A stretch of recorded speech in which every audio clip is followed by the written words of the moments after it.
Good Erev Shabbos. This week we conclude Parshas Pekudei, conclude the book of Shmos, Sefer Shmos. The final pasuk of Sefer Shmos states, Ki anan Hashem al Mishkan, the cloud of Hashem hovered over the Mishkan, Yomam by day, Ve'esh ti'alayla bo, and the fire hovered over it.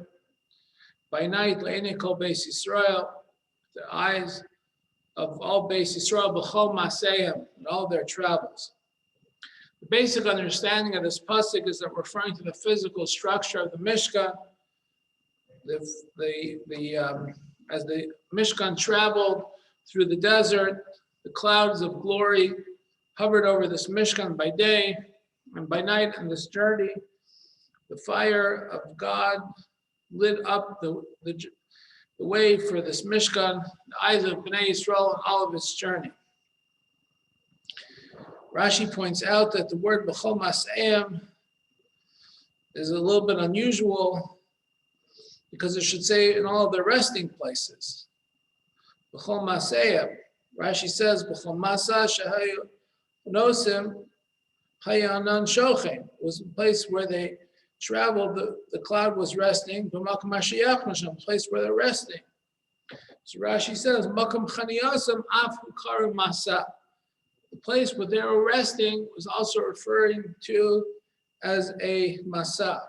He brings some references to that.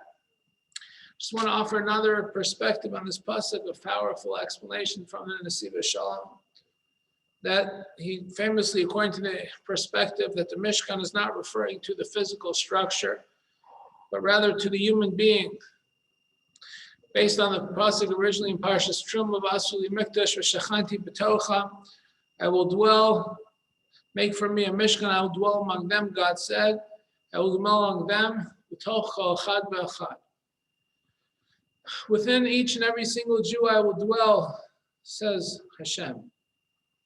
There will be a godly spirit within each and every single Jew. Based on that, says Nesiva Shalom, Ki anan Hashem ala Mishkan.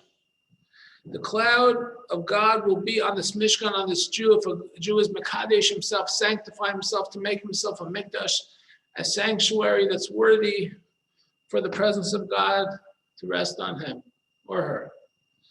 By making himself or herself worthy is by being a devout and connected person to the Kadosh Baruch Hu. He'll have God's presence with him by yomam, by day. It's not necessarily referring to the daylight hours, but when things are clear and we have a understanding what goes on in the world. When things are dark and we don't have an understanding what goes on in the world and there's hester panim, God's face is concealed. In kol Beis Yisrael, b'chol maseihem, in all our travels, as the Baal Shem Tov says, in life we travel through many different stops, as he compares the Israelites traveling through the desert, 42 stops along the way. But Yisu v'yachnu, at the end of Parshas Maseh, they traveled and they rested, 42 stops. So too, he says, we all do our 42 steps along the way. Not sure if it necessarily means literally. From the time of our infancy, from cradle to grave, we make those 42 stops along the way. And anan Hashem ala Mishkan. We have to remember that we as our Mishkan, and God's anan hovers over ourselves during that journey. B'chol maseihem, regardless if it's light outside or if it's dark outside.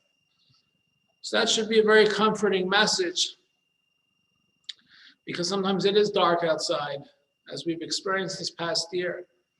But God's presence hovers over ourselves, because if we declare ourselves to be a sanctuary, an abode, a dwelling place for the Ribono Shel Olam, he declares himself worthy to be there for us. I wish you all good Erev Shabbos.